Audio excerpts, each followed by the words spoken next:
सबसे पहले तो ये जो एनवायरनमेंट होता है बहुत ज़्यादा फेवरेबल होता है कीटाणुओं के संरक्षण के लिए, उसके डेवलपमेंट के लिए। तो इस सीज़न में बहुत सारे इन्फेक्शियस डिसीजेस, खासकर वायरल डिसीज एंड दूसरे बैक्टीरियल इन्फेक्शन होने के चांसेस बहुत ज़्यादा रहता है।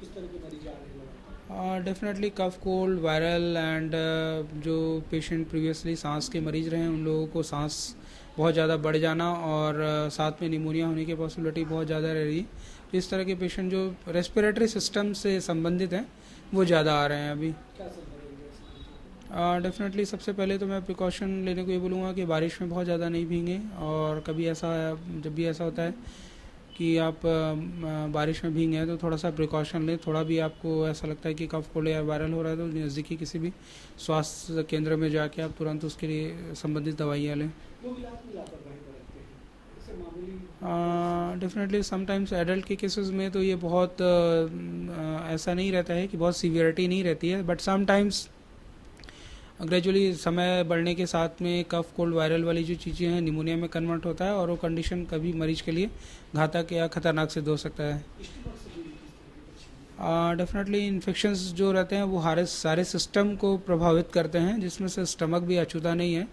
स्टमक की वजह से कई बार पेशेंट को डायरिया, डिसेंट्री होने के भी चांसेस बहुत ज़्यादा रहते हैं, क्योंकि कीटाणुओं का इन्फ्लुएंस प्रभाव इसमें बहुत ज़्यादा बढ़ जाता है। ऐसे मरीजों को क्या सलाह देंगे इन दिनों? क्या कुछ करें, क्या ना करें? पानी, सबसे पहले पानी का प्रिकॉशन रखें। खाने पीने की चीज़ों की वस्तुओं का ध्यान रखें। हमेशा गर्म चीज़ें लें। ठंडी सामान जो पुराने काफ़ी समय से रखा हुआ है डेफिनेटली इन चीज़ों का सेवन नहीं करें। पानी उबाल के लेने की कोशिश करें। बाहर की चीज़ों का पदार्थ, खासकर जो चीज़ें ओपन प्रोडक्ट्स हैं उनका सेवन नहीं करें। लोग अपना इलाज खुद करने लगते हैं। बहुत घातक है। डेफिनेटली चीज़ें परेशानी का सबब बनती है, और बाद में आप कॉम्प्लिकेशंस बहुत सारे आते हैं, जिसकी वजह से आप फिर डॉक्टर्स के पास सीरियस कंडीशन में पहुंचते हैं। ऐसे मरीजों को क्या करें? ऑब्वियसली कुछ हद तक ये पैरास्टामोल ले लेना ठीक है, एक आध दिन आप देख लीजिए। अदरवाइज़ यदि एडल्ट पेशेंट के लिए, बच्चों के लिए तो फिर भी मैं एडवाइस नहीं करूँगा।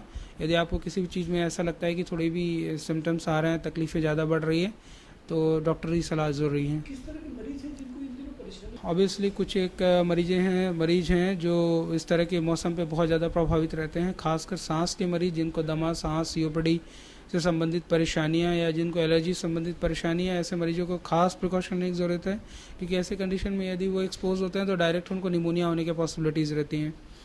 और दूसरे पेशेंट्स ऐसे हैं जो लीवर से संबंधित बीमारी से ग्रसित हैं, हेपेटाइटिस है उनको।